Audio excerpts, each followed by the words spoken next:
பாருங்க. இப்போ ஒரு ஃபர்லுடைய தொழுகை 70 ஃபர்லு நம்ம இறையச்சத்தோடு தொழுகை எவ்வளவு நன்மை அல்லாஹ் வாரி வழங்குறேன்னு சொல்றான். அதே மாதிரி என்னங்க, ஒரு நஃபில் தொழுகிறாரு, ஒரு ஃபர்லுடைய அந்தஸ்து உயர்த்தன்னு சொல்றான். இந்த மாதிரி ரமலானுடைய மாதத்துல அல்லாஹ் என்னுடைய அடியார்கள் என்னை நெருங்குவதற்காக நான் வச்சுக்கிறேன்னு சொல்றான். அதனால சொல்றாங்க ரமலானுடைய மாதம் அல்லாஹ்வின் அச்சத்திற்குரிய மாதம்னு சொல்றாங்க, இறையச்சத்துக்குரிய மாதம். அப்போ இந்த மாதத்தில் நம்ம அல்லாஹ் அதிகமா நம்ம நெருங்குறதுக்காக என்னங்க, ஆரோக்கியம் சார்ந்து நம்ம என்ன பண்ணங்க, இந்த விஷயத்தை நம்ம கையாளணும். அதனால சொல்லுவாங்க, நீங்க ஆரோக்கியத்தை விரும்புகின்ற ஒரு மனிதராக இருந்தால் அதுக்கு அல்லாஹ் என்ன சொல்றாங்க, தெளிவாக ஒரு வார்த்தையை சொல்றான், நோன்பு வையுங்கள் ஆரோக்கியம் நம்மை தேடி வரும்னு சொல்றாங்க. அல்லாஹ் நினைச்சு பாருங்க, நோன்பு வைப்பது கொண்டு என்னங்க நம்மளுடைய ஆரோக்கியம் நம்ம கையில கிடைக்கும். ஆனா நம்ம என்ன பண்றது இல்லைங்க, நோன்பு வைப்பதே கிடையாது. அதனால சொல்றோம், அல்லாஹ் நோன்பு வைப்பவருடைய துவாவை அல்லாஹ் ஒருபோதும் நிராகரிக்கிறது இல்லைங்க. நம்ம சாதாரணமா கேட்கக்கூடிய துவாக்கள், ஏன்னா ஒவ்வொரு சூழ்நிலையிலும் கேட்கக்கூடிய துவாக்கள் ஏற்றுக்கொள்ளப்படும். அது எல்லாமே நம்ம அறிஞ்ச விஷயம் தான். பிரயாணத்தின் போது கேட்கக்கூடிய துவா என்னங்க, காபாவுக்கு முன்னாடி நிற்கக்கூடிய கேட்கக்கூடிய துவா, இந்த மாதிரி என்னங்க நோம்பின் போது கேட்கக்கூடிய துவா என்னங்க, அநீதி இழைக்கப்பட்ட அடியான் கேட்கக்கூடிய துவா, இதெல்லாம் அல்லாஹ் இடத்துல என்னங்க ஒரு திரையும் கூட இல்லைன்னு சொல்றாங்க, உடனடியாக ஏற்றுக்கொள்ளப்படுங்க. அதுலயும் சிறந்த விஷயம் சொல்றாங்க இந்த ரமலானுடைய மாதம். எதுக்காக சொல்றோம் அப்படின்னா, இந்த ரமலானை நம்ம வரவேற்பதோடு மட்டுமல்லாமல் உடல் ஆரோக்கியத்தை பேணி காப்பதில் மிக முக்கியமான ஒரு விஷயம் நம்ம ரமலானுடைய மாதம். இந்த உடல் ஆரோக்கியத்திற்கு ரமலானுக்கு என்ன சம்பந்தம் அப்படின்னு நீங்க பாத்தீங்கன்னு வைங்களேன், நம்மளுடைய உடல் ஆரோக்கியத்துல எப்படி இந்த முழு உலகத்தையும் அல்லாஹ் அனைத்து உயிரினும் மனிதனுக்காக படைச்சானோ, இந்த மனிதனுக்கு அல்லாஹ் மிகச்சிறந்த 3 நியாமத்தை கொடுத்துருக்காங்க. மனிதனுடைய உடலுக்கு மட்டும் இந்த உடலுடைய 3 நியாமத்துகளை நம்ம தெரியாதனாலதான், இந்த அருள் கொடைகளை தெரியாதனாலதான் இன்னைக்கு அல்லாஹ்வுடைய நவுதுபில்லா பாதுகாக்கணும், அல்லாஹ் படைத்த உறுப்பை அவனுடைய அனுமதி இல்லாமல் மற்றொரு இடத்துல கொண்டு போய் நம்ம ஒப்படைச்சிட்டு இருக்கிறோம். யோசிச்சு பாருங்க, அல்லாஹ் படைத்த உறுப்பு அவன் பாதுகாக்க மாட்டானா? அதுக்காக அல்லாஹ் சொல்றான், ஒவ்வொரு பொருளையும் என்னுடைய குதிரத்தை, என்னுடைய வல்லமை, என்னுடைய வகதானியத்தை நீங்க சிந்திக்கிற மாதிரி உங்களுடைய உடலை ஒரு நொடியாவது நீங்க சிந்திச்சிட்டீங்க அப்படின்னா நீங்க ஹாஸ்பிட்டல் பக்கம் நீங்க என்ன பண்ண மாட்டீங்க, போக கூட மாட்டீங்கன்னு சொல்றான் அல்லாஹ். குர்ஆன்ல தெளிவா சொல்லி காட்டுறான். அதனால சொல்றான், சிந்திக்கக்கூடிய மனிதனுக்கு பல அத்தாட்சிகள் இருப்பது. நம்ம என்ன நினைச்சிட்டீங்க, வெளியே இருக்கக்கூடிய பொருளை வானத்தை அல்லாஹ் சொல்றா குர்ஆன்ல, வானத்தை பாருங்க நான் அந்த இடத்துல பறக்க வச்சிருக்கிறேன், பூமியை நல்லா விரிப்பு வச்சிருக்கிறேன் அப்படின்னு அல்லாஹ் ஒட்டகத்துடைய படைப்பை பாருங்க, நட்சத்திரங்கள் மீது சத்தியம் என்று சொல்றேன், மனிதர்கள் நஷ்டத்தில் இருக்கான்னு சொல்லி ஒவ்வொரு இந்த விஷயத்தையும் வெளிப்படையாக நம்ம சிந்திக்கிறோமே தவிர அல்லாஹ் படைத்த இந்த உறுப்பை ஒரு நொடியும் நம்ம சிந்திக்கல. அல்லாஹ்வுடைய இதை சிந்திச்சேன்னு வைங்களேன், ஹாஸ்பிட்டலுடைய வாசல் நம்ம என்ன பண்ண மாட்டோங்க, போக மாட்டோம். அதுக்கு அற்புதமான ஒரு உதாரணத்தை பெரியவர்கள் சொல்றாங்க, மிக அற்புதமான ஒரு விஷயம். ஒரு மனிதர் எந்த பொருளை எங்க தொலைத்தாரோ அங்க தேடினா மட்டும்தான் அந்த பொருள் கிடைக்கும். உண்மையா இல்லைங்களா? இது எந்த ஒரு விஷயம் ஏற்றுக்கொள்ள முடியாத ஒரு விஷயம் கிடையாது, இது அற்புதமான ஒரு விஷயம். அப்போ ஒரு பொருளை தொலைத்த இடத்தில் நம்ம தேடுவதை விட்டு போட்டு, நான் இருட்டில் தொலைச்சிட்டேங்க, வெளிச்சம் வெளியே இருக்குது, எனக்கு ஸ்ட்ரீட் லைட் வெளியே இருக்குது, அங்கதான் வெளிச்சம் இருக்குது, சூரிய வெப்பம் எனக்கு அங்கதான் வருது, வெளிச்சம் நான் வெளியே இருக்குது, அங்க போய் தொலைவனா கிடைக்குமா? அல்லாஹ்வுடைய இந்த இடத்துல நீங்க ஆழமா சிந்திக்கணும். தொலைத்த பொருளை தொலைத்த இடத்தில் தேடுறத புத்திசாலித்தனம். அப்போ தொலைத்த பொருளை தொலைத்த இடத்துல நீங்க தேடினீங்கன்னா அந்த பொருள் கிடைக்கும். அதே போல ஆரோக்கியத்தை உடம்புல தொலைச்சிட்டு நீங்க சிஃபா கிடைக்குன்னு சொல்லி போட்டு மெடிக்கல் ஷாப்லயும் ஹாஸ்பிட்டல் வாசல் போய் கிடைச்சுன்னா சிஃபா கிடைக்குமா? யோசிச்சு பாருங்க. அப்போ ஆரோக்கியம் என்பது உடம்பில் நம்ம தொலைச்சிட்டோம். எப்படி உடம்புல தொலைச்சோம்? நம்மளுடைய பழக்க வழக்க மாற்றம். அப்ப இந்த பழக்க வழக்க மாற்றத்தை சரி செய்யும் பொழுது நம்ம உடம்புல என்ன வராதுங்க, எந்த பிரச்சனையும் வராது. அதனாலதான் அல்லாஹ் சொல்றான், ஒரு மனிதன் நான் படைத்த உடம்புல எவ்வளவு பெரிய சக்தி கொடுத்துருக்க மட்டும் நீ யோசிச்சு பாருங்கன்னு சொல்றான் அல்லாஹ். அதுல 3 மிகச்சிறந்த ஒரு நியாமத்தை அல்லாஹ் நம்ம உடம்புக்கு கொடுத்துருக்கான். அந்த விஷயத்தை இன்ஷால்லா நீங்க என்ன பண்ணுங்க, இதை தெரிஞ்சிட்டீங்க, நீங்க ஹாஸ்பிட்டல் பக்கம் போகவே மாட்டீங்க. அப்போ உடம்பில் ஆரோக்கியத்தை தொலைச்சு நம்ம உடம்புக்குள்ள எப்படி தேடுறதுக்கான விஷயம் தான் 3 விஷயம் அல்லாஹ் கொடுக்குது. அதுல ஃபர்ஸ்ட் விஷயம், அல்லாஹ் தாயின் கர்ப்பப்பையில் 10 மாதம் இருக்கும்போது ஒரு சிசு குழந்தைக்கு அல்லாஹ் என்ன பண்றாங்க, தாயின் கர்ப்பப்பையில் ஒரு குழந்தை 10 மாதம் தாயின் கர்ப்பப்பையில் வளரும் போது 3 இருட்டில் வளர்த்து அல்லாஹ் அந்த குழந்தையை உருவாக்குன்னு சொல்றான். எந்த ஒரு தாயோ எந்த ஒரு தந்தையோ அந்த குழந்தைக்கான உச்ச நிலையில் உள்ளவங்க வரைக்கும் எந்த உறுப்பும் கொடுக்கல. மாறாக அல்லாஹ் அந்த குழந்தைக்கு அந்த உறுப்பை தானே உருவாக்கக்கூடிய சக்தியை கொடுத்துருக்கிறான். இதை நீங்க அறிவியல் ரீதியா போகணும்னா என்னங்க ரொம்ப விளக்கமா சொல்ற மாதிரி இருக்கும். அறிவியல் ரீதியா நமக்கு தேவையில்லை, சயின்ஸ் ரீதியா. இது எல்லாம் விட மிக முக்கியமான நம்முடைய மார்க்கம் ரீதியா தான். அதான் சொல்லுவாங்க, மனிதனை நீங்க மேலோட்டமா பார்க்கும்போது உடல் உறுப்புகள், ஆனா இது நீங்க ஆழமா பார்த்துக்கிறீங்களே, மனிதன் செல்களால் ஆனது. இதெல்லாம் நம்ம 6வது 7வதுலயே படிச்சிருப்போம். 6th 7th 8th படிச்சீங்கன்னா சயின்ஸுங்கிற சப்ஜெக்ட்ல மனிதன் உருவாக என்ன தேவைன்னா செல். இந்த செல்லு தான் திசுக்களாக மாறும். இந்த திசுக்கள் என்னங்க, கண் உருவாகும், காது, இந்த மாதிரி உச்ச நிலையில் உள்ளங்கள் வரைக்கும் அனைத்து உறுப்புகளும் உருவாகணும்னா என்ன ஆகணுங்க, செல்கள் உருவாகணும். அப்ப இந்த செல்கள் திசுக்களாக மாறும், இந்த திசுக்கள் உறுப்புகளாக மாறும், இந்த உறுப்புகள் உறுப்பு மண்டலமா மாறும், இந்த உறுப்பு மண்டலம் ஹியூமன் பாடிங்கிற மனித உடல் அமைப்பா மாறும். அப்போ எல்லாத்துக்கும் அடிப்படை என்னங்க? செல்லு தானே. இந்த செல்லுக்கு தான் நமக்கு புரியாத மாதிரி வார்த்தைகள் உச்சரிப்பாங்க. எப்படி உச்சரிக்கிறாங்கன்னா, இந்த செல் அப்படிங்கிறது நீங்க பெரிய லெவலில் நீங்க யோசிச்சுங்களீங்களே, யாரும் நம்ம படிச்சவங்களே இந்த காலத்துல சிந்திக்க முடியாதுங்கிறதுக்காக மனிதனுடைய உடம்புல எந்த ஒரு நோயும் வந்தா குணப்படுத்த முடியாது, அதை என்ன பண்ண முடியுங்க, வாழ்நாள் முழுவதும் அவரை மருந்து மாத்திரைகள் சாப்பிட்டு ஒரு கட்டுப்பாட்டில் வச்சுட்டு முடியும்னு சொல்லி ஒரு வார்த்தையை நம்ம மனசுக்குள்ள ஆழமா பதிய வச்சுட்டாங்க. அதனால நம்ம என்ன பண்ண முடியலைங்க, அதை விட்டு நம்ம வெளியே வர முடியறதில்லை. அப்ப மிக முக்கியமான விஷயம், அல்லாஹ் மனிதனை படைக்கும் போது தாயின் கர்ப்பப்பையில் அந்த குழந்தைக்கு தேவையான அத்தனை உறுப்புகளையும் உருவாக்கக்கூடிய சக்தியை கொடுத்துட்டா. அல்லாஹ் இடையில இந்த இடத்துல நீங்க சிந்திக்கணும், எந்த ஒரு தாயும் தந்தையும் அந்த குழந்தைக்கு உறுப்புகளை கொடுக்கல, மாறாக அல்லாஹ் கொடுத்தா. அல்லாஹ் அந்த குழந்தைக்கு கொடுக்கக்கூடிய சக்தியை கொடுத்தான். அப்போ உருவாக்குதல் என்று சொல்லக்கூடிய அந்த விஷயத்தை அல்லாஹ் முதல் நியாமத்தா தாயின் கர்ப்பப்பையில் அந்த சிசுவுக்கு கொடுத்துட்டான். சிசுங்கிறதாருங்க அந்த குழந்தைக்கு. அப்போ எதுவுமே இல்லாமல் இருக்கும் பொழுது ஒரு செல் பல செல்லாக மாறி, திசுவாக மாறி, உறுப்பாக மாறி அத்தனை உறுப்புகளையும் உருவாக்கக்கூடிய இந்த உடலின் சக்திக்கு ஒரு சாதாரண ஒரு தலைவலி, காய்ச்சல், சுகர், பிபி, தைராய்டு, பெண்கள் கர்ப்பப்பை பிரச்சனை, ஆண்கள் ஆண்மைக்குரிய, நீங்க எத்தனையோ பிரச்சனை எடுத்துக்கலாம். இன்னைக்கு நம்மளை முட்டாளாக்குறதுக்கு ஒரு சில விஷயங்கள் சொல்றாங்க. மனிதனுக்கு 4448 வகையான நோய் இருக்குன்னு கண்டுபிடிச்சிருக்காங்க. 4448 வகை நோய் இல்லைங்க, லட்சம் கோடி நோய்கள் வந்தாலும் நீங்க கவலைப்படக்கூடாது. என்ன காரணம் தெரியுங்களா? அல்லாவுக்கு யாரை பிடிக்கும்னா தைரியமானவர் மட்டும் தான் பிடிக்கும். அதனால என்ன சொல்றாங்க, அல்லாஹ் ஒரு அற்புதமான வார்த்தையை சொல்றா, இன்னமல் ஆமலு பின்னியாத். மனிதனுடைய அத்தனை செயல்களும் அவனுடைய எண்ணத்தை கொடுத்து அமைதுங்கிற அல்லாஹ். நல்லா யோசிக்கணும். நல்ல ஒரு பிரச்சனை வந்தால் அந்த பிரச்சனையை ஊதி பெருசாக்குறது யாருங்க? நம்ம தாங்க. நல்லா நீங்க யோசிக்கணும். இந்த இடத்துல நோய்கள் உருவாவது கிடையாது, மாறாக நோய்களை நாம உருவாக்குகின்றோம். நோய்கள் உருவாவது இல்லைங்க, நாம தாங்க நோயை பெருசு பண்றோம். நினைச்சு பாருங்க. நல்ல வேண்டிய ஒரு வீட்டுல 4 பேர் இருக்கிறோம். 4 பேத்துல 4 பேத்துக்கு ஒரு தலைவலி வருதுன்னா 4 பேர் ஒரே டாக்டர் போய் தேடி போற ஒரு சரித்திரம் யாராவது இருக்க முடியுமா? நம்ம வீட்டுல மட்டும் கிடையாதுங்க, நீங்க உலகத்திலே ஆராய்ச்சி பண்ணி பாருங்க. ஒரு வீட்டுல 4 பேர் இருக்கிறாங்கன்னா 4 பேரும் 4 பேர் ஒரே டாக்டர் போய் பார்க்க மாட்டாங்க. ஒருத்தர் அலோபதி டாக்டர் போவார், ஒருத்தர் சித்தா கிட்ட போவார், ஒருத்தர் ஆயுர்வேதம் போவார், ஒருத்தர் ஹோமியா போவாரு, இன்னொருத்தர் வீட்டுல எங்கேயும் போக அமைதியா இருப்பாரு. அவர் டைரக்டா அல்லாவோட தொடர்பு இருப்பாரு, அவருக்கு உடனடியே சிப்பா கிடைச்சது. நினைச்சு பாருங்க. அல்லாஹ் தெளிவா குரான்ல சொல்றான், உங்களுக்கு நோய் நிவாரணி என்பது 2 விஷயம் சொல்றான் அல்லாஹ். நோய் நிவாரணி என்பது என்னங்க? அல்லாஹ் ஃபர்ஸ்ட் திருக்குரான் சொல்றான், 2வது தேன்னு சொல்றான். அல்லாஹ் நம்ம குரானை அரபில மட்டும் ஓதாதீங்க, தமிழ் அர்த்தத்தை நீங்க தர்ஜுமா கூட ஓதி பாருங்க, உங்களுடைய கால் ஹாஸ்பிட்டல் வாசல் மிதிக்காது. நீங்கள் 2 விஷயத்தை கொண்டு நோய் நிவாரணி பெற்றுக் கொள்ளுங்கன்னு சொல்றாங்க. அல்லாஹ் குரான்ல சொல்றாங்க. அல்லாஹ்வுடைய வாக்குறுதி பொய்யாகும். அல்லாஹ் இடையில யோசிச்சு பாருங்க. அல்லாஹ் உச்சநிலையில் உள்ளவங்க வரைக்கும் அனைத்து நோய்களுக்கும் சிவா முதல் என்னுடைய கலாம் அப்படின்னு சொல்றான். அல்லாஹ்வுடைய வார்த்தைங்க திருக்குரான். திருக்குறானை விட்டுட்டோம், அல்பாத்திகாவை தூக்கி எறிஞ்சிட்டோம். எங்க தூக்கி எறிஞ்சிட்டீங்க? உள்ளத்துல இருக்குது, ஆனா நோய் வரும்போது என்ன பண்ணிட்டேங்க? தூக்கி வெளியே எறிஞ்சிட்டோம். வெளியே எறிஞ்சிட்டோம் என்னங்க, அந்த சிந்தனையே வரதில்லை. நினைச்சு பாருங்க. முன்னோர்கள் சகாபாக்கள் காலத்துல ஒருத்தருக்கு தேல் கடிச்சிருச்சு, ஒருத்தர் தாங்க முடியாத வயிற்று வலி, தேன் சாப்பிட சொன்னாங்க, அல்பாத்தியா 7 முறை ஊதினாங்க, அந்த பிரச்சனையே இல்லை. நினைச்சு பாருங்க. எல்லாம் இடையில முழு உடம்பில் வரக்கூடிய அத்தனை நோய்களுக்கும் நிவாரணி எனக்கு அல்பாத்தியா. அப்ப அல்லாஹ் நோய் நிவாரணியாக திருக்குறானை வச்சுக்கிறேன்னு சொல்றான். ஆனா நம்ம திருக்குறான் என்ன பண்றது இல்லைங்க. உடல் நோய் நிவாரணி மட்டும் திருக்குறானை வச்சுக்கிறானா? இல்ல. இதை நீ கெட்ட ஜின்கள், கெட்ட சைத்தான்கள் என்னங்க, தீமை விளைவிக்கக்கூடிய பில்லி சூரியன் இருந்து விடைபடணுமா, தினமும் இரவு நேரம் அன்னாஸ் அல்ஃபலக் சூரா ஓதிட்டு படுங்கன்னு சொல்றாங்க. நம்ம ரசூல்லா செஞ்சாரு. நினைச்சு பாருங்க. எல்லாம் வேண்டியது. இப்ப மார்க்கத்தோட நம்மளுடைய தேடல் வெளியே போயிடுச்சு. யாரு தினந்தோறும் அல்ஃபலக் அன்னாஸ் ஓதி படுக்கிறாங்களோ எந்த கெட்ட சக்தியும் என்ன நம்மளை ஒரு அனலும் கூட நெருங்காது. இது உடல் ஆரோக்கியம் மட்டும் கிடையாதுங்க. அடுத்தது வராங்க பாருங்க, உடல் ஆரோக்கியத்தோட முடிஞ்சிச்சு. வறுமையா, செல்வம் இல்லையா, தினமும் மகரி பின்னாடி அல்வாக்கிய ஓதுங்க. உங்களுக்கு கபர் நம்ம இறந்ததுக்கு அப்புறம் என்னங்க, மன்னரில் வெளிச்சம் வேணுமா, தினமும் அல்முல்க்கு ஆச்சரியாகிற சூறாவை நைட்டு ஓதிட்டு படுங்க. சஜிதா சூறா ஓதிட்டு படுங்க. இந்த மாதிரி நம்ம உலமாக்கள் அத்தனை விஷயத்தை நம்ம நபி எப்படி வாழ்ந்து காட்டினாரோ அந்த விஷயத்தை அப்படியே வாழ்க்கை நம்ம கொண்டு வந்தாங்க. பல்லாயிரங்களே முதல் விஷயம் திருக்குரானோட தொடர்பு ஏற்படுத்துங்க. அதனால ரமலான் மாதம் திருக்குரானோட உங்களுக்கு தொடர்பு இருக்கணும். அதை 2வது சொல்றாங்க, எந்த நோயாக இருந்தாலும் தேனை சாப்பிடுங்க, தேனால் குணமாகாத நோயே கிடையாதுங்க. இன்னைக்கு பல ஆராய்ச்சியாளர்கள் தேன்ல என்ன சிஃபா இருக்குன்னு அவங்க கண்டுபிடிச்சுங்க, இன்னைக்கு மிகப்பெரிய லெவலில் நம்பர் 1 உயர்ந்து நிற்கிறாங்க. ஆனா இன்னைக்கு நம்ம என்ன பண்றோங்க, தேனுங்கிறதுல எந்த ஒரு பிரச்சனையும் இல்லை. என்னங்க, ஒரு சாதாரண ஒரு தலைவலி காய்ச்சலுக்கு வயிற்று வலிக்கு தேன் அப்படின்னு நினைச்சிட்டு இருக்கிறோம்.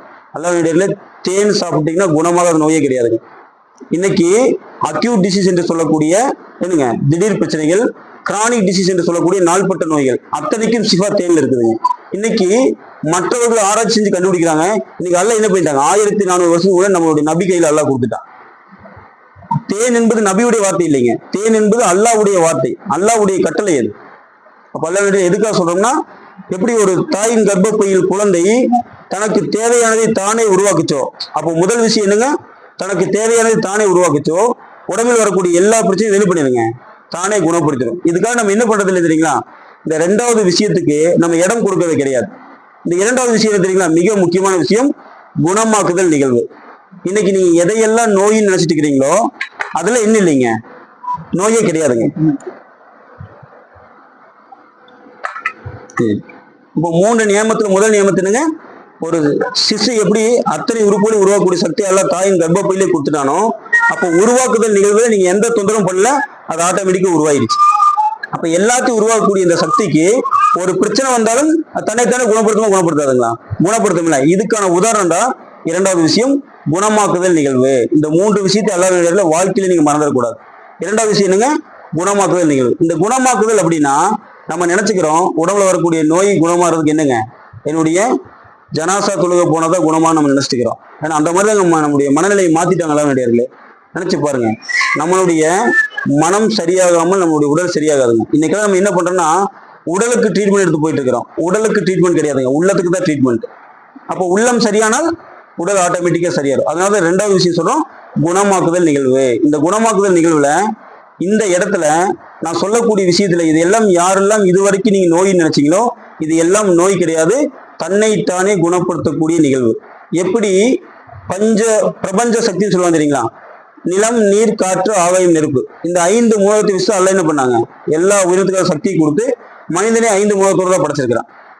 ஏன்னா அல்லாஹ் மனிதனை படைக்கும் பொழுது அல்லாஹ் எப்படி சொல்றாங்க பாருங்க, முதலில் குர்ஆனுடைய வசனங்கள் ரமலான் மாதத்துல வரும் பொழுது அல் அலக் அப்படிங்கிற 96வது அத்தியாயத்துல அல்லாஹ் ஃபர்ஸ்ட் சொல்றா, மனிதனை ரத்த கட்டி கொண்டு படைச்சேன்னு சொல்றான். நபிய என்னங்க, அல்லாஹ்வுடைய பேரை கூட நீங்க ஓதுங்கன்னு ஜிப்ரீல் அலைஹிஸ்ஸலாம் சொல்லும் பொழுது எனக்கு ஓதும் போது முதல் வார்த்தையை நபி ஓத வச்சது அல்ல என்னங்க, மனிதனை இரத்த கட்டியாகவும் இந்த இரத்த கட்டி நாளடைவில் சதக்கட்டியாக மாறுது, சதக்கட்டி உறுப்பாக மாறுதுன்னு அல்ல என்ன சொல்றாங்க, இரத்த கட்டியாக மனிதனை படைச்சேன்னு சொல்றான். இதே ஆதம் அலைஹிஸ்ஸலாத்து வஸலாத்து அல்லாஹ் சொல்லும்போது என்ன சொல்றாங்க தெரியுங்களா, அற்புதமான ஒரு வார்த்தையை சொல்றான், தட்டினால் ஓசை வரக்கூடிய களிமண்ணால் படைச்சேன்னு சொல்றான் ஆதம்.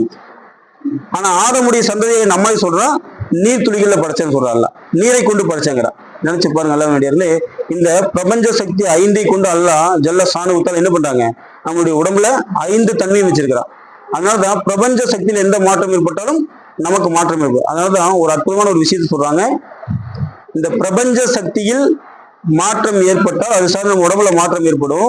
அதுல ஒரு அற்புதமான விஷயம் என்ன தெரியுங்களா, இயற்கையை ஒருபோதும் நமக்கு என்ன பண்ணாதுங்க, தவறு செய்யுமா. அல்லாஹ் இடையில இந்த இதை நீங்க சிந்திக்கணும்.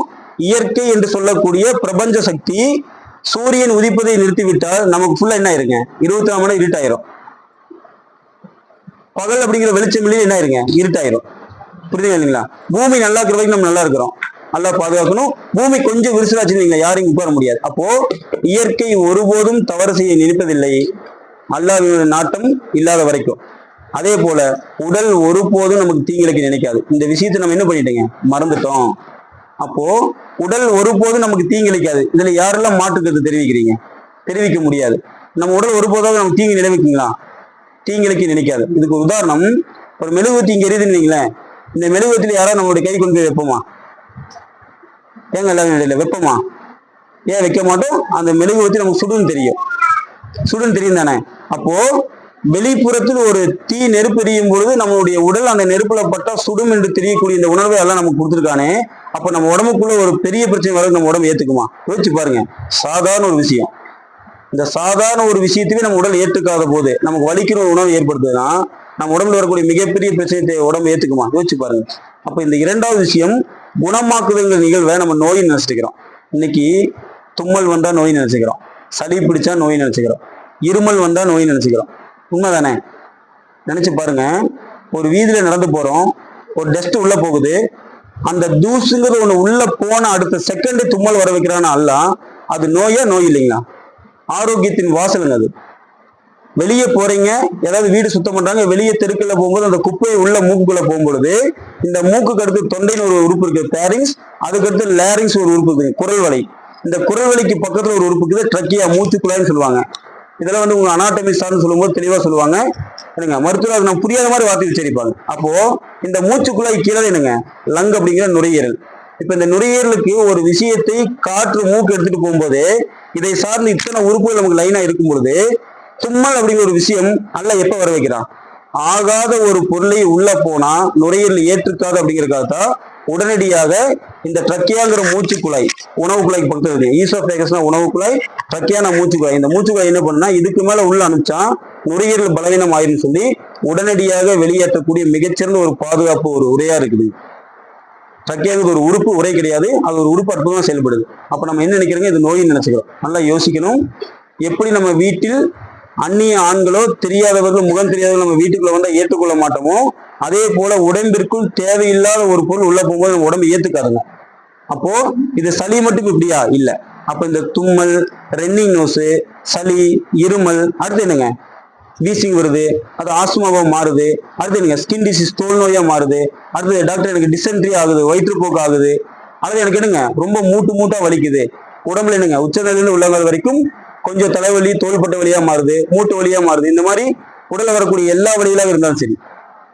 அப்ப இந்த மாதிரி அத்தனை விஷயத்தையும் உடம்பு ஏற்படுத்தி இதையெல்லாம் நீங்க தும்மல் வரும் பொழுது இந்த தும்மலுக்காக நீங்க மருந்து சாப்பிட்டீங்களேன், அதைய அந்த கழிவு வெளியேற்றதுக்கு ரன்னிங் நோஸா மூக்கு வெளியே தள்ளும். இதெல்லாம் குணமாக்குதல் நிகழ்வுங்க. இதை நம்ம நோய் நினைச்சு இன்னைக்கு என்ன பண்றாங்க, பல மருந்துகளை உள்ள எடுத்து பிரச்சனையை நம்ம பெருசுதான் பண்ணிட்டு இருக்கிறோம். நினைச்சு பாருங்க, எல்லாமே சாதாரண விஷயத்தை ஊதி நம்ம பெருசு பண்ணிட்டு இருக்கோம். இதனால சொல்லுவாங்க, நம்ம உடம்பில் வரக்கூடிய விஷயம் அது குணமாக்குதல் நிகழ்வுங்கிறது நீங்க தெரிஞ்சுக்காதனாலதான் அதை நீங்க நோய் நினைச்சு பயப்படுறீங்கன்னு சொல்றாங்க. இப்ப நினைச்சு பாருங்க. அப்போ இந்த விஷயம் எல்லாம் என்னங்க உடம்பில் வரக்கூடிய அத்தனை பிரச்சனையும் குணப்படுத்தக்கூடிய அற்புதமான நிகழ்வு. அப்ப இந்த குணமாக்குதல் அப்படிங்கிற நிகழ்வுக்கான உதாரணம் தெரியுங்களா, இந்த சளி, தும்மல், இருமல், உடலில் வரக்கூடிய வலி, இன்னும் எக்ஸ்ட்ரீம் லெவல்ல போனீங்கன்னா காய்ச்சல் வந்து எல்லாரும் நீங்க அவதிப்பட்டிருப்பீங்க. இதுல நபிமணி மருத்துவத்துல அல்லாஹ் ஜல்ல ஷானுவுத்தால நபிக்கு அறிவித்து கொடுத்ததுல காய்ச்சல் என்பது நரகத்தின் வெப்ப சூடுங்கிறாள். ஆனா இன்னைக்கு நம்ம என்ன பண்றோங்க, காய்ச்சலா வைரஸ் ஃபீவர், இன்னைக்கு காய்ச்சலுக்கு இல்லாத பேரே கிடையாதுங்க. சிக்கன் குனியாங்கிறான், அடுத்து என்னங்க பன்றி காய்ச்சலுங்கிறான், பறவை காய்ச்சலுங்கிறான். யோசிச்சு பாருங்க, என்னென்ன பேர் வைக்கணுமோ எல்லா பேரையும் வச்சிடறாங்க. யோசிச்சு பாருங்க, வைரஸ் ஃபீவர்னாங்க, பாக்டீரியாங்க. இன்னைக்கெல்லாம் நம்மளுடைய முன்னோர்கள் தாத்தா பாட்டி வாழ்ந்த காலத்துல எந்த காய்ச்சல் போட்டு பயப்பட்டாங்க? யோசிச்சு பாருங்க. காய்ச்சல் என்பது இறைவன் நமக்கு நேரடியாக பாவங்கள் அத்தனையும் விட்டு வைக்காமல் மன்னிக்கக்கூடிய மிகச்சிறந்த ஒரு அற்புதமான ஒரு கிஃப்ட்டுங்க. ஆனா நம்ம என்ன பண்றாங்க, காய்ச்சலுக்கு பயந்து இதனால பிரெயின் டெத் ஆயிருங்க, மூளை காய்ச்சல் வந்து நிறைய பேர் இறந்து போறாங்கன்னு சொல்லி அல்லாஹ் இடையில இந்த இடத்துல நீங்க நல்லா யோசிக்கணும்.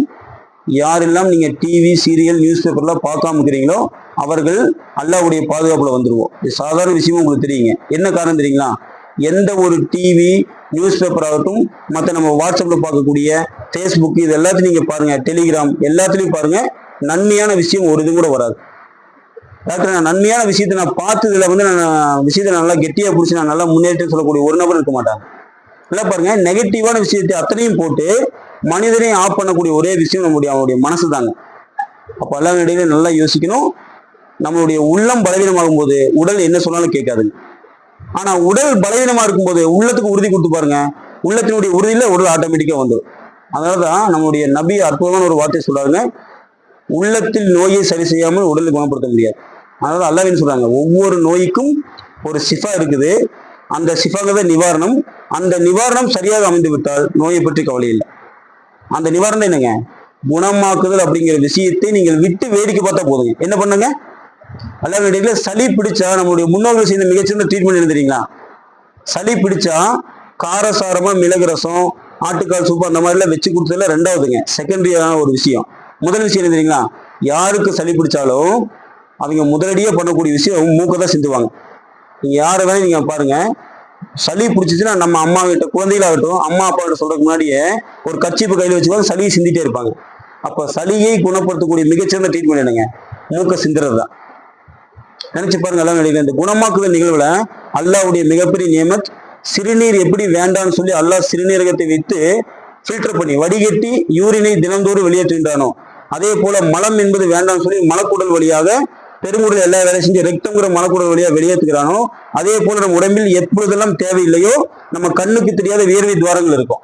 அந்த வியர்வை மூலியமா அல்லாஹ் சுப்ஹானஹு வ தஆலா என்ன பண்றாங்க, கழிவை வெளியேற்றி நம்ம உடம்பை புதுப்பிச்சுட்டு இருக்கிறான். அப்போ எப்படி நீங்க சிறுநீர் போகும்பொழுது எந்த ஒரு உதாரணத்துக்கு யாருக்காவது சிறுநீர் வெளியே போகுதுன்னு சொல்லி டாக்டர் எனக்கு சிறுநீர் அடிக்குறுக்க வெளியே போகுதுங்க, இதை நிறுத்துறதுக்கு ஏதாவது ஒரு டேப்லெட் கொடுங்க நம்ம போய் கேட்போமா? இப்படி கேட்டோம்னா டாக்டர் நினைச்சிருப்பான் இவர் மாதிரி முட்டாள் உலகத்தில் யாரும் இல்லையே நினைப்பான். நினைச்சு பாருங்க எல்லாம் வேண்டியதில்லை. சாதாரண விஷயம் நீங்க நினைக்கிறீங்க. குணமாக்குதல் நிகழ்வு அல்லாஹ் கொடுக்கக்கூடிய மிகப்பெரிய ஒரு நியாமத்துங்க.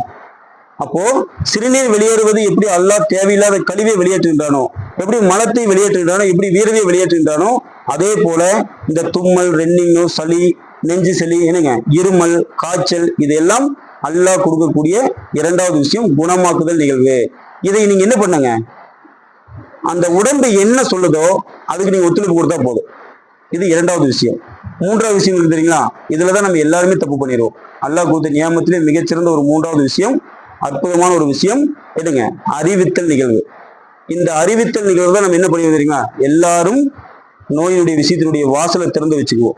இந்த அறிவித்தல் நிகழ்வு என்னன்னா, யார் எப்படி எந்த ஒரு உறுப்பும் இல்லாதப்போ அந்த குழந்தைக்கு உருவாக்கக்கூடிய தன்மை அல்லாஹ் கொடுத்தானோ, அதே போல தனக்கு தேவையில்லாத ஒரு நொடியும் உள்ள வைத்திருக்காமல் வெளியேற்று தன்னைத்தானே குணப்படுத்துத உடம்பு மூன்றாவது ஒரு விஷயத்தை அற்புதமாக செய்யும். அந்த விஷயம் தான் அறிவித்தல் நிகழ்வு. இந்த அறிவித்தல்ல தான் நம்ம எல்லாரும் என்ன பண்ணிடுவோங்க, கோட்டை விட்டுருவோம். தூக்கம் வரும்போது தூங்க மாட்டோம். நமக்கு எப்பெல்லாம் வேலை இருக்குது அந்த வேலையில இழுத்து போட்டு செஞ்சுட்டு, ஏன்னா மிகப்பெரிய முசீபத்து தெரியுங்களா, இந்த வெளிச்சங்கிறதாங்க. இந்த அல்லாஹ்வின் இந்த வெளிச்சம் வந்துச்சு.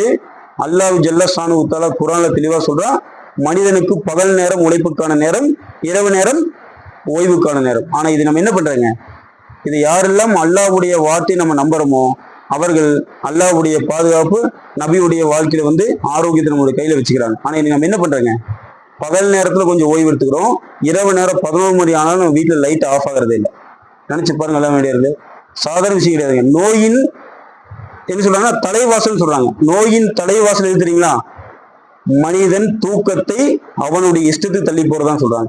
எல்லாம் வேண்டிய நினைச்சு பாருங்க. இன்னைக்கு ஐசியூன்னு சொல்லி ஒரு தீவிர சிகிச்சை பிரிவை தனியா வச்சு நம்ம ஒரு யார் நோயாளி போறாங்களோ அவங்க அந்த இடத்துல படுக்க வச்சுங்க. சீஃப் டாக்டரும் போய் அவர் தொந்தரவு பண்ண மாட்டாரு, சீஃப் நர்ஸ்னு ஒரு ஸ்டாஃப் அங்கே இருப்பாங்க, அவையிலும் போய் அவர் தொந்தரவு பண்ண வேண்டாம்னு சொல்லிட்டு வந்துருவாருங்க. அப்போ அவருக்கு என்ன ட்ரீட்மெண்ட்டுங்க? தூக்கம் மட்டும்தான். செயற்கையான வென்டிலேஷன் சுவாசம், செயற்கை சுவாசம் வச்சுங்க, அவர் யாரும் தொந்தரவு பண்ணாதீங்க, நிம்மதியாக தூங்கிட்டுன்னு வந்துருவாங்க. இங்க தூங்கும்போது என்ன நடக்கும் தெரியுங்களா? அல்லாஹ் நடியில் தூங்கும்போது நம்ம உடம்பில் மெட்டபாலிசம் என்று சொல்லக்கூடிய வளர்சிதை மாற்றம் நினைக்குதுங்க. இந்த வளர்சிதை மாற்றத்தை அற்புதமாக மாற்றக்கூடிய ஒரு ஹார்மோன் இருக்குது, மெலட்டோனின். இந்த மெலட்டோனின்ங்கிற ஹார்மோன் இரவு நேரம் வெளிச்சம் இருந்தால் சுரக்காதுங்க. அல்லாஹ் நடியில் இது மிகப்பெரிய ஒரு வியாபாரியே கொண்டு போயிட்டு இருக்காங்க. இதெல்லாம் என்னங்க, அல்லாஹ் நமக்கு ஒரு அற்புதமான விஷயத்தை சொல்றாங்க. அதனால சொல்றாங்க, அல்லாஹ் குர்ஆன்ல என்ன ஒவ்வொருடையும் சொல்லி காட்டுறான், அறிவுள்ளவர்களும் அறிவில்லாதவர்களும் சமமாவாருங்களா? யோசிச்சு பாருங்க. எல்லாம் வேண்டியது அல்லாஹ் தெளிவா சொல்லி காட்டுறான், அறிவுள்ளவர்களும் அறிவில்லாதவர்களும் சமமாக மாட்டேன்னு சொல்றான். அதனால அல்லாஹ் சொல்றான், உலகத்தில் யூதரை போன்று யாருக்கும் கல்வி ஞானத்தை நான் கொடுக்கல, அவங்க போய் நீ விவாதமே பண்ணாதீங்கிற அல்லாஹ். அப்போ அல்லாஹ்வுடைய வார்த்தையோடு நம்ம ஒப்பிட்டு போகும்போது நம்ம ஆரோக்கியம் நம்ம கையில. அப்போ இந்த மெலட்டோனிங்கிற ஹார்மோன் என்னங்க, சின்ன ஒரு வெளிச்சம் இருந்தாலும் சுரக்காது இரவு நேரத்துல. அதே இடத்துல நபி சொல்றாரு, மூமின்கள் இசா தொழுகைக்கு பின்னாடி யாரு கூட பேச மாட்டாங்களாம், தூங்க போயிடுவாங்க. அல்லாஹ்வின் சிறந்த நேரம் தஹஜ்ஜுடைய நேரம், முதல் வானத்துல வருவா அல்லாஹ், அதுக்காக எதிர்பார்த்து 2 மணி 1:30 மணிக்குள்ள காத்துட்டு இருப்பாங்களாமா மூமின்கள். சகாபாக்களுடைய தர்த்தீப்புங்க, அப்படி நினைச்சு பாருங்க. அப்போ இசா தொழுகை முடிஞ்ச உடனே நீங்க நேரமா தூங்கி பாருங்க, தஹஜ்ஜுடைய நேரத்துக்கு யாரும் எழுப்ப வேண்டாங்க, நிய்யத்து மட்டும் வச்சு படுத்து பாருங்க, ஒரு மலக்கு உங்களை தட்டி எழுப்புறது நீங்க ஆட்டோமேட்டிக்கா உணர்வீங்க. ஆனா இசா தொழுகைக்கு அப்புறமும் நீங்க 11 மணி 12 மணி வரைக்கும் நீங்க தூங்காம இருந்தீங்கன்னா தஹஜ்ஜுத் தொழுகை இல்லைங்க, ஃபஜ்ர் தொழுகைக்கே தெரிய முடியாது. வச்சு பாருங்க, எப்படி ஒரு காரியத்திற்காக நீங்க அடுத்த நாள் கிளம்பணும்னு நீங்க நிய்யத்து வச்சு படுக்கிறீங்களோ, அதுக்கு முன்னத்தான் உங்களை தயாரிப்பு செய்யாமல் அடுத்த நாள் அந்த வேலையை நம்ம பூர்த்தி செய்ய முடியுமா?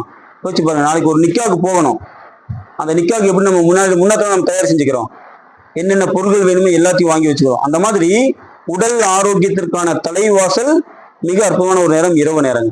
அப்ப இந்த இரவு நேரத்துல நம்ம என்ன பண்ணிட்டோம், எல்லாம் கோட்டை விட்டுட்டோம். அப்போ பசி எடுக்கும் போது சாப்பிட்றது கிடையாது, நமக்கு எப்போ சாப்பிடணும் தோணுதோ அப்போ சாப்பிட்றோம்.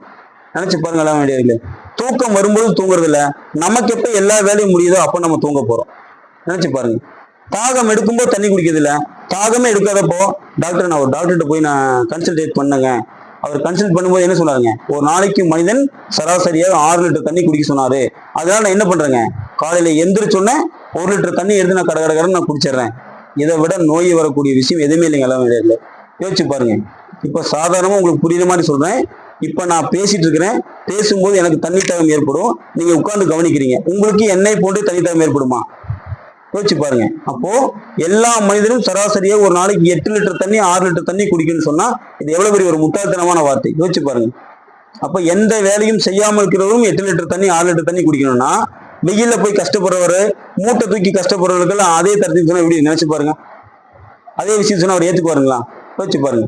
அப்போ உணவு என்பதும் குடிக்கக்கூடிய தண்ணி என்பதும் நம்ம உடம்பு எப்போ அறிவிக்குதோ அதுக்கு தகுந்த மாதிரி நம்ம சாப்பிடணும். அதனால சொல்றோம், இந்த 3 விஷயத்துல நம்ம என்ன பண்ணிட்டீங்க, பலவீனம் ஆயிட்டு. அதனால எல்லா பிரச்சனையுமே. அப்போ பசி எடுக்கும்போது சாப்பிட்றது இல்லை, தாகம் எடுக்கும்போது தண்ணி குடிக்கிறது இல்லை, தூக்கம் வரும்போது தூங்குறது இல்லை. இதையும் கூட விட்டுருங்க, எப்படியா தூங்கிடுறீங்க. ஒரு 4வது ஒரு விஷயத்தையும் நம்ம சுத்தமா செய்யறது கிடையாதுங்க. என்ன விஷயம் தெரியுங்களா?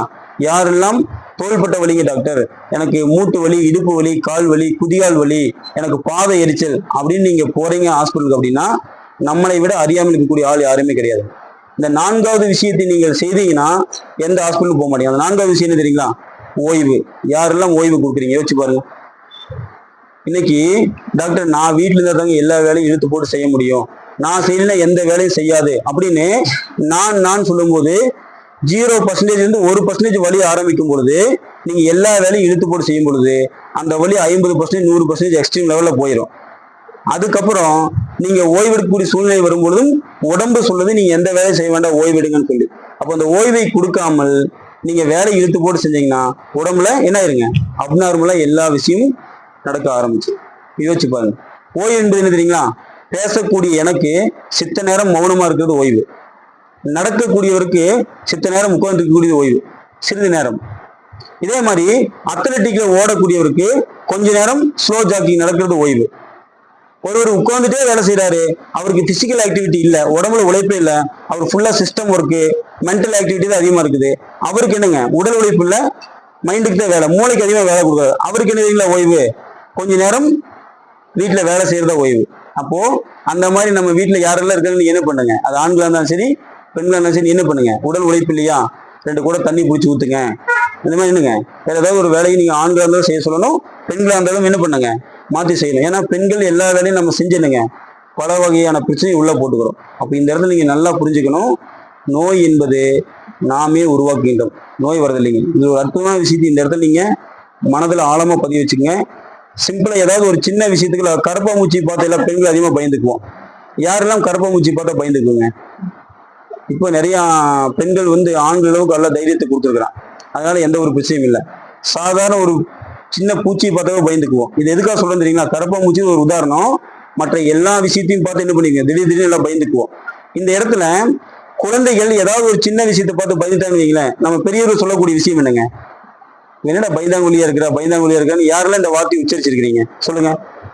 பயந்தாங்குழியா இருக்காங்க. இப்போ 2 குழந்தை இருக்குன்னு வைங்களேன், ஒரு குழந்தைங்க நல்ல ஒரு தைரியசாலிங்க, இன்னொரு குழந்தை சின்ன சின்ன விஷயத்துக்கெல்லாம் பயந்துக்குவாங்க. அவங்க பயந்தாங்குழி அப்படின்னு நான் சொல்றோமா இல்லையா? யாரெல்லாம் இந்த வார்த்தை உச்சரிச்சிருக்கோம்? எல்லாம் உச்சரிச்சிருப்போம். இந்த இடம் நீங்க மேலோட்டமா நினைச்சுக்கிறீங்க, இதோட ஆழமான கருத்து என்ன தெரியுங்களா? பயம்தான் கொல்லி கிடையாதுங்க, பயம்தான் நமக்கு முதல் கொல்லி, பயம்தான் முதல் கொல்லிங்க. நல்லா நினைச்சு பாருங்க. இப்போ இந்த 2 வருடத்துக்கு முன்னாடி கொரோனா அந்த நோய் வாய்ப்பட்டு இறந்தவர்களுடைய எண்ணிக்கை எத்தனை பேருக்கு நமக்கு தெரியும்? குறைஞ்சது ஒரு 50,000 1 லட்சம் உலகம் முழுக்க தெரியும். அல்லாஹ் இந்த இடத்துல நீங்க ஆழமா சிந்திக்கணும். கொரோனா நோய் பாதிக்கப்பட்டு இறந்தவர்கள் ஓகே, கொரோனா நோய் நமக்கும் வந்துருமோன்னு பயத்தால் இறந்தவருடைய எண்ணிக்கை லட்சத்துக்கு மேலேங்களாம். நினைச்சு பாருங்க. கொரோனா நோய் பாதிக்கப்பட்டினுடைய இறப்பின் விகிதம் ஒரு 50,000னா கொரோனா நோய் எனக்கும் வந்துருமோ, எனக்கு அப்புறம் என் குழந்தை யாரு பார்க்கறது, என் கணவர் யாரு பார்க்கறது, என் மனைவி யாரு பார்க்கறதுன்னு சொல்லி நினைத்து பயந்த அத்தனை பேரும் இறந்தவருடைய விகிதத்தை விட அதிகங்களாமா. அப்ப நல்லா இந்த இடத்துல யோசிக்கணும். நல்லா வேண்டியதில்லை, நோய் என்பது பயம்தான் அதை அதிகப்படுத்துது. அப்ப நீங்க என்ன பண்ணுங்க, மனதை பலப்படுத்தாமல் உடலுக்கு கூடிய எந்த நோயும் பலப்படுத்த முடியாது. அதனால சொல்றோம், மனிதனுடைய செயல்கள் அனைத்தும் அல்ல எதை பொறுத்து அமைங்கிறான், எண்ணத்தை பொறுத்துதான். அப்ப எண்ணம் சரியான என்ன ஆயிருங்க, எல்லாம் சரியாயிரும். அதனால அல்லாஹ் சொல்றாங்க, சிந்திக்கக்கூடிய விஷயம் அதிகமா இருக்கும்போது நமக்கு எந்த நோயும் நெருங்காதுங்க. புரியுது? நல்லா வேண்டியது. அப்ப நீங்க என்ன பண்ணணும், எந்த அளவுக்கு நீங்க நம்மளுடைய உள்ளத்தை பலமா வச்சுக்கிறீங்களோ அந்த அளவுக்கு நம்ம என்ன பண்ணலாங்க, நோய் வெளியே வரலாம். அதுல ஒரு அற்புதமான பழமொழி அடிக்கொடுக்க நம்ம கேள்விப்பட்டிருப்போம், அகத்தின் அழகு முகத்தில் தெரியும். இது எல்லாருக்கும் தெரிஞ்ச விஷயம் தானே. இதுவரைக்கும் அல்லாஹ் படைத்த உடல் உள் உறுப்பை இது வரைக்கும் வெளிப்புற உறுப்புகளை பார்த்து யாராவது நீங்க சிந்திச்சது உண்டுங்களா? யோசிச்சு பாருங்க. இன்னைக்கு நீங்க ஹாஸ்பிட்டல் ஒரு உடம்பு சரியின்னு போனீங்கன்னு வைங்களேன், டாக்டரு இப்போ உதாரணத்துக்கு ஒரு மஞ்சள் காமாலைன்னு ஒருத்தர் போறாருங்க, அதுக்கு பேர் ஆங்கிலத்தில் ஜாண்டிஸ்ன்னு சொல்லுவாங்க. இந்த மஞ்சள் காமாலை பாதிக்கக்கூடிய உறுப்பு மண்ணீரலும் கல்லீரலும். ஆனா அந்த மண்ணீரல மறைச்சிருவாங்க. அந்த மண்ணீரல் பலவீனம் தான் ஜாண்டிஸ்ல மஞ்சள் காமாலை வருதுங்கிறத டாக்டர் நமக்கு சொல்ல மாட்டாங்க. நீங்க மண்ணீரல பலப்படுத்தினாவே மஞ்சள் காமாலை வெளியே வந்துடலாம். ஏன்னா மண்ணீருடைய விஷயம் இருக்குங்களா, உடம்புல ஒரு அற்புதமான ஒரு விஷயம் சொல்றதுக்காக நான் சொல்றேன். நம்மளுடைய உடம்பில் ஆர்பிசி அப்படின்னு சொல்லக்கூடிய ரத்த சிவப்பணுக்களை உற்பத்தி செய்த மண்ணீரல் தான் எலும்பு மஞ்சளுக்கு உதவி செஞ்சு உற்பத்தி செய்யும். அது உற்பத்தி செஞ்சு 120 நாள் அழிச்சு அது என்ன பண்ணுங்க, கல்லீரலுக்கு அனுப்பும். அந்த கல்லீரல் அதை பித்த நீரா மாற்றும். அது சரியா மாத்தாத ப்ராசஸ் தான் என்னங்க, அது உள்ள தேங்கி மஞ்சள் காமாலையா மாறும். அப்ப இந்த மஞ்சள் காமாலைங்கிற ஒரு பிரச்சனைக்கு டாக்டர் போன உடனே நம்மளுடைய கல்லீரல் வலது பக்கம் இருக்குங்க, அல்ல இங்கதான் படைச்சிருக்கா வலது பக்கம். இந்த வலது பக்கம் இருக்கக்கூடிய கல்லீரல் அல்ல ஹாஸ்பிட்டல்ல போனோம்னா டாக்டரு உடனே நம்ம என்ன பண்றாருங்க, கத்தி எடுத்து ஓபன் பண்ணி கல்லீரல் எப்படி இருக்குன்னு பாக்குறாருங்களா? இல்ல, எங்க பாக்குறாருங்க, கண்ணை பார்ப்பாரு, அவ்வளவுதான். அதே மாதிரிங்க நம்மளுடைய ஒவ்வொரு உறுப்புகளுடைய வெளிப்புற உறுப்பு அல்லாஹ் அதே வடிவத்துல வச்சிருக்கிறான். இது யாரு இது வரைக்கும் நீங்க சிந்திச்சீங்கன்னு தெரியல. இன்னைக்கு அல்லாஹ்வுடைய நாடத்தில் இந்த விஷயம் நீங்க தெரிஞ்சுங்க. இதுக்கு மேல நீங்க எதுக்கு நீங்க பயப்பட வேண்டிய அவசியம் கிடையாது. நம்மளுடைய நுரையீரலுடைய வடிவத்தை பாருங்க, சென்டரா ஒரு கோடு மாதிரி ஒரு குழாய் வரும், அதான் மூச்சு குழாய்னு சொன்னாங்களா, அது வந்து அப்படியே 2 வளைவு வளைஞ்சிருக்கும் நுரையீரல். அதே மாதிரி அல்லாஹ் மூக்க படைச்சிருக்கான் பாருங்க, சென்டரா ஒரு இதுக்கு பேர் செப்டம் அப்படின்னு நடிச்சோர்னு சொல்லுவாங்க, 2 குழாய் மாதிரி விழிச்சுக்கிறான் பாருங்க. அப்போ நுரையீரலை நீ உள்ள பார்க்க வேண்டாம், வெளியே அப்படியே அதனுடைய வடிவத்தை வச்சுக்கிறேன்னு சொல்றாள். ஆனா இன்னைக்கு நம்ம என்ன நினைச்சிட்டுங்க, அகத்தின் அளவு முகத்து தெரியும்னா, டாக்டர் நான் வீட்டுல சத்தம் போட்டு வந்துட்டேங்க, நான் டென்ஷன் இருந்தேன், அந்த டென்ஷன் என்னுடைய க்ளோஸ் ஃப்ரெண்டு கூட பேசும்போது கண்டுபிடிச்சிட்டாங்க, அப்படிதான் நம்ம நினைக்கிறோம். ஆனா நெருங்கிய நண்பர்கள், நீங்க துக்கத்தில் இருக்கிறீங்களா, துயரத்தில் இருக்கிறீங்களா, சந்தோஷமா இருக்கிறீங்களா, சிந்தனையில் இருக்கிறீங்களா, எனக்கு ஆழ்ந்த வருத்தத்தில் இருக்கிறீங்கன்னா அவங்க கூட நீங்க ஒரு நிமிஷம் பேசும்போது முகத்தை பார்த்தே கண்டுபிடிச்சிருவாங்க. இது நம்ம மேலோட்டமா தெரிஞ்ச விஷயம், சரிங்களா? அப்போ அகத்தின் அழகு முகத்தில் தெரியுங்கிறது எப்படி ஒரு நிக்காவுடைய சூழ்நிலை நம்மளுடைய முகம் எவ்வளவு ஒரு கஷ்ட சூழ்நிலை இருந்தாலும் நம்மளுடைய முகத்துல சந்தோஷத்தை நம்ம ஏற்படுத்திக்கிறோமோ, அதே போல உடல் உள்ளுறுப்பினுடைய ஒவ்வொரு உறுப்பினுடைய வடிவத்தை அல்ல வெளிப்புறத்துல அப்படியே அக்யூரேட்டா வச்சிருக்கிறான். அக்யூரேட்னா என்னங்க, மிக துல்லியமாக வச்சிருக்கிறான். அப்ப இதை நம்ம உணராதனாலதான் இன்னைக்கு ஹாஸ்பிட்டல் பக்கம் போய் நின்று இருக்கிறோம்.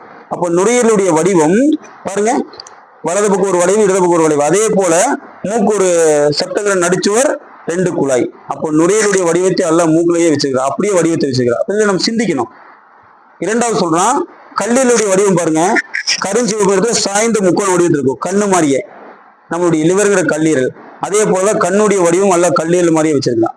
அதனால இன்னைக்கு டாக்டர் என்ன பண்றான், கல்லீரல மஞ்சள் காமாலையா, கண்ணில் மஞ்சளாக்குதான்னு பார்த்துடுவான், இல்லைன்னா உங்களுக்கு யூரின் எல்லோ கலர்ல போகுதான்னு கேட்பான். அப்போ கழிவுகளை வெளியேற்றத்தை வைத்தும் உடம்புல இருக்கக்கூடிய வெளிப்புற உறுப்புகளை வச்சு கண்டுபிடிச்சு நமக்கு விஷயத்தை சொல்லாம என்ன பண்றாங்க, அது நோயின்னு சொல்லி. அது நோய் கிடையாதுங்க. கல்லீரல் தனக்கு தேவையில்லாத கழிவை அதனுடைய வெளிப்புற உறுப்புல பிரதிபலிக்கும். எப்படி ஒரு வீட்டில் ஒரு கணவர் சந்தோஷமாக இருந்தால் மனைவி சந்தோஷமா இருப்பாங்களோ, மனைவி கஷ்டத்தில் இருந்தாங்கன்னா கணவரும் கஷ்டத்தில் இருப்பாங்களோ, அந்த மாதிரி என்னங்க இவர் ஒரு ஹெட் ஆஃப் தி டிபார்ட்மெண்ட் அப்படின்னா இவருடைய வெளிப்புற உறுப்பு இவர். அப்ப இவர் தலைமைனா இவருக்கு யாருங்க உதவி செய்யக்கூடிய இவர். அப்போ எப்படி நுரையீரலுக்கு வெளிப்புற உறுப்பு மூக்கோ, கல்லீரலுடைய வடிவம் நீங்க பாருங்க, கண்ணு மாதிரியே தான் இருக்கும், சாய்ந்த முக்கோண வடிவம் பாருங்க, சாய்ந்த முக்கோண வடிவத்துல கண் இருக்கும். நினைச்சு பாருங்க, இது 2 உறுப்புகள். மீதி 3 உறுப்புகள் தான் ராஜ உறுப்புன்னு சொல்லுவாங்கல்ல, அதுல 2 நம்ம சொல்லிட்டோம். மீதி 3 உறுப்பு பாருங்க, சிறுநீரகத்தினுடைய வடிவத்தை எல்லாம் நீங்க பார்த்திருப்பீங்க. ஒரு யூரிட்டர் குழாய் மாதிரி வரும், அவரை விதை வடிவத்துல 2 சிறுநீரகங்கள் இருக்கும். அதே மாதிரி அல்ல எப்படி படிச்சிருக்கோம் பாருங்க, அவரை விதை வடிவத்துல காதை படைச்சிருக்கிறோம். அப்போ காதுக்கு நம்ம அழுத்தம் கொடுக்கும்போது சிறுநீரகம் பலமாகும். இதெல்லாம் இயற்கை மருத்துவராகிய என்னங்க பிசியோதெரபி, சித்தா, ஆயுர்வேதா, யுனானி, இந்த மாதிரி அக்குபஞ்சரிஸ்ட் நாங்களே என்னங்க இறைவனுடைய நாட்டத்துல அல்லாஹ் எந்த இல்மை கற்றுக் கொடுத்தானோ அந்த இல்மை மற்றவர்களுக்கு சொல்வதில்லை. என்னங்க அந்த இல்மை நமக்கு அல்லாஹ் அறிமுகப்படுத்திடுவான். நினைச்சு பாருங்க, நாளைக்கு மறுமையில அல்லாஹ் கேட்கக்கூடிய கேள்வி மிகச் சிறந்த ஒரு கேள்வி என்னங்க, கற்ற இல்மைப்படி என்ன அமல் செஞ்சதுதான் கேட்பான். நினைச்சு பாருங்க. அப்போ அதாவது என்னங்க, எந்த அளவுக்கு நம்ம விஷயத்தை கற்று வைக்கிறோமோ அதை மற்றவர்கள் நம்ம சொல்லும் பொழுதுதான் அல்லாஹ் அதை நமக்கு அறிவுப்படுத்தி தர்றான். அப்போ சிறுநீரகத்துடைய வடிவத்தை எல்லாம் காதுல வச்சுக்கிறோம். அப்ப நீங்க காதுக்கான அற்புதமான விஷயம் நம்ம ஒவ்வொரு பயிற்சியும் தமிழ்நாடு முழுவதும் நம்ம சொல்லி தந்துட்டு இருக்கிறோம். காது நீங்க எந்திரிச்ச உடனே மிதமான அழுத்தம் நீங்க அழுத்தி விடுறீங்கல்ல, உழு செய்யறது எதுக்குங்கிறீங்க, காதுல ஒரு மசல் செய்யறது என்ன காரணம், சிறுநீரகத்தை டெய்லி குளிர் வைக்கிறோம். அல்லாஹ் இடையில நம்ம உழு செய்யக்கூடிய விஷயத்தில் உடல் கூடிய அத்தனை உறுப்புகளுக்கு நம்ம எனர்ஜி கொடுத்துட்டு இருக்கிறோம். அதை நம்ம சரியா செய்யறது கிடையாதுங்க. நிறுத்தி நிதானமாக நம்ம தெளிவா செஞ்சோம்னா உடல் ஆரோக்கியம் நம்ம கையில. புரியுதுங்களா? அப்ப நம்ம சிறுநீரகத்துக்கு வெளிப்புற உறுப்பு காது சொல்லிட்டோம். அதே போல நம்மளுடைய உதடு என்ன வடிவமோ அதே போல நம்முடைய மண்ணீரலும் வடிவம் இருக்கும். இந்த மண்ணீரலுக்கு இன்னொரு பேர் இருக்குதுங்க, சுவரொட்டின்னு சொல்லுவாங்க. இப்ப நம்ம எதாவது போய் நீங்க ஆட்டு மண்ணீரல் மாட்டு மண்ணீரல் வாங்குவீங்களேன், அது சதையை பாருங்க நம்மளுடைய உதட மாதிரியே இருக்கும். அதை எடுத்து செவுத்துல வீசினா செவுத்துல ஒட்டிக்கும். அதனால சுவரொட்டின்னு பேருங்க. இந்த மண்ணிலுடைய வடிவம் உதட்டினுடைய வடிவம். அதனால சொல்றாங்க இந்த உதட்டில் காஞ்சி போற தன்மை, உதட்டுல வறண்டு போகுது, உதட்டுல ஈரத்தன்மை, இது எல்லாம் மண்ணீரலை பலவீனமாகக்கூடிய ஒரு விஷயம். அது நம்ம தெரிஞ்சு மண்ணீரலை பலப்படுத்தலாம்னு சொல்றாங்க. அப்போ இந்த மாதிரி ஒவ்வொரு உறுப்பும் வெளிப்புற உறுப்பு. கடைசி இறுதியா வரும். அல்லாஹ் குர்ஆன்ல சொல்லக்கூடிய விஷயத்துல நம்ம நபி தெளிவா சொல்லுவாரு, ஒரு மனிதனுடைய உடம்பில் ஒரே ஒரு சதை துண்டு இருக்கின்றது, அந்த சதை துண்டு சரியானால் முழு உடலும் சரியாகும். அதுதான் ஹார்ட். அப்போ அந்த இருதயம், அப்போ அல்லாஹ்வுடைய மேலோட்டமா பார்த்தீங்கன்னா இருதயம், அது ஆழமான கருத்து என்ன தெரியுங்களா? உள்ளம். அப்போ உள்ளம் சரியானால் எல்லாம் சரியா இருங்க. அப்ப நம்ம என்ன பண்ணிட்டோம்னா பேஸுங்கிற அஸ்திவாரத்தை விட்டுட்டோம். உள்ளத்தை யாருமே பார்க்கறது கிடையாதுங்க. அதுதான் சைக்காலஜி டாக்டர் தாங்க உள்ளத்தை பத்தி தெளிவா பேசுவாரு. மாறாக அது கிடையாதுங்க. உள்ளம் என்பது அல்லாஹ்வுடைய இல்லம். அப்போ இந்த உள்ளத்தை அல்லாஹ்வோடு நீங்க தொடர்புல வச்சுட்டீங்கன்னா, இந்த ரமலான் மாசத்தில் அல்லாஹ்வோடு நீங்க அதிகமா தொடர்புல இருக்கிறதுக்கு குர்ஆன் அதிகமா ஓதி, அல்லாஹ்வுடைய திக்ர் அதிகமா இஸ்திக்பார் ஓதி, அல்லாஹ்வை நினைச்சு நீங்க அதிகமா வருந்துனீங்கன்னா இந்த உள்ளம் அல்லாஹ்வுடைய இல்லமாக மாறும்னு சொல்றாங்க உலமா. நினைச்சு பாருங்க. அப்ப இந்த இருதயம் இருக்குது, இந்த இருதயத்தினுடைய வடிவம் பாருங்க, ஹார்ட் ஷேப்ல இப்படி ஹார்ட் மாதிரி இருக்குதுங்களா? அதே மாதிரி நம்ம நாக்கின் வடிவம் பாருங்க, ஹார்ட் ஷேப்ல இருக்கு, வளைவு. நினைச்சு பாருங்க அல்லாஹ்வுடைய இந்த அகத்தின் அழகு முகத்தில் அல்லாஹ் தெளிவா வச்சிருக்கிறான். அப்போ இந்த வெளிப்புற உறுப்புகளை தினம்தோறும் நீங்க பலப்படுத்தக்கூடிய விஷயம் தெரியுங்களா? உழு செய்யக்கூடிய விஷயத்துலதான். நீங்க உழு செய்யும் பொழுது இந்த வெளிப்புற உறுப்புகளை அத்தனையும் நீ என்ன பண்றீங்க? தேய்ச்சி கழுவுறீங்க. அதனாலதான் வெளியே போகும்போது யாரோ ஒரு மைக்க மூடி கீழே விழுந்தான்னு வைங்களேன், உடனடியாக நம்ம ஃபர்ஸ்ட் எய்ட் என்ன பண்ணுவோம்? தண்ணி எடுத்து முகத்துல தெளிக்கிறோமா? அதை நம்ம என்ன பண்றோம்? 5 நேரம் தொழுகைக்கு நம்ம பண்ணிட்டு இருக்கிறோம். அப்போ அந்த தண்ணி எடுத்து முகத்தில் தெளிக்கும் போது உடல் உள்ளுறுப்புகள் அத்தனைக்கும் எனர்ஜி போகுது, உடனடியாக ரிசீவ் பண்ணிக்கும். ஆனா இன்னைக்கு நம்ம என்ன பண்றோங்க? சரியா அந்த விஷயத்தை நம்ம முறையா செய்யறது கிடையாது. பல வேண்டியதுல இயற்கையோடு இணைந்து வாழக்கூடிய விஷயத்துல என்னங்க அல்ல அத்தனை ஆரோக்கியத்தை நமக்கு வச்சிருக்கிறான். நீங்க பேசுறீங்களா?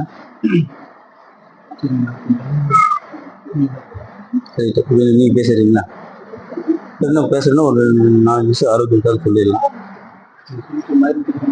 சரி, அது கேளுங்க இன்ஷா அல்லாஹ். உங்களுடைய டைமை பொறுத்துங்க நம்ம டாக்டர் சுஹேல் சார் பேச வேண்டியது இருக்கு இன்ஷா அல்லாஹ். இப்போ நம்ம ஆரோக்கியம் சார்ந்த மட்டும் தான் பேசுகிறோம். ரமலானுடைய சிறப்புக்காக நம்ம மீட்டிங்கே போட்டது. நம்ம ரமலானுடைய விஷயங்கள் நம்ம மேலோட்டம் ஒரு சில வார்த்தையோட தாண்டி ஆரோக்கியத்துக்கு வந்துட்டோம். உங்களுடைய டைம் எப்படின்னு சொன்னீங்கன்னா மதுரைக்கு அப்புறம் ஒரு 1/2 மணி ரைட். இல்ல மயிருக்கு அப்புறம் வர்றீங்கன்னா ஒரு 20 நிமிஷம் மயிருக்கு அப்புறம் பேசலாம்.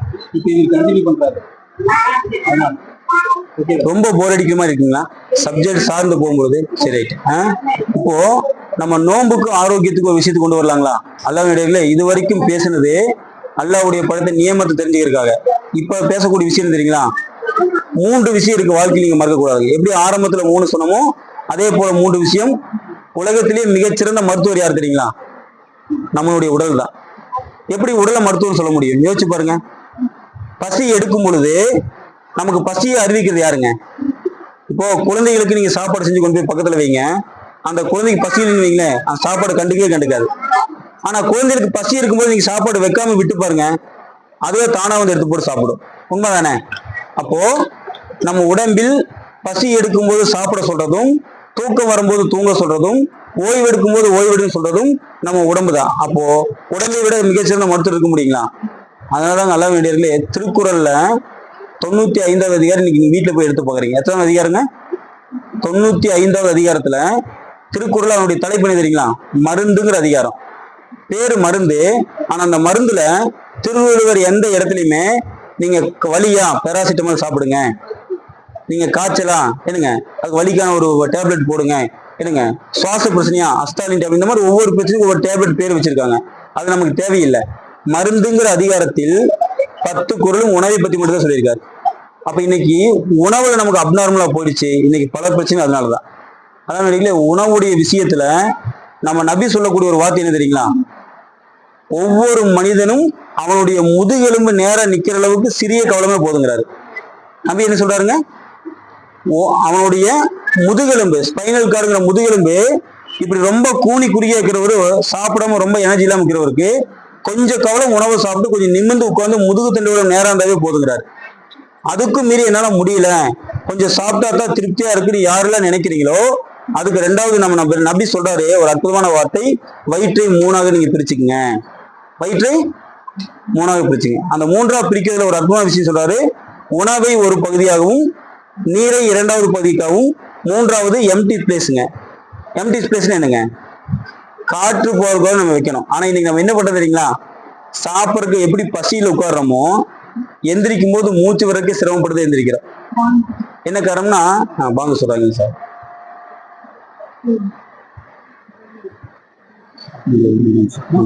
முடிஞ்சுங்க. ஆமா போயிட்டு சார் வந்துட்டு ஒரு விஷயத்துக்கு நான் சொன்னாலும் நீங்க பேசல, ஒன்றும் பிரச்சனை இல்லை. நீங்க ரமலான் சார்ந்து பேசுறீங்க, உங்களுக்கு நிறைய விஷயங்கள் பேசுறீங்க. எல்லாம் டாக்டர்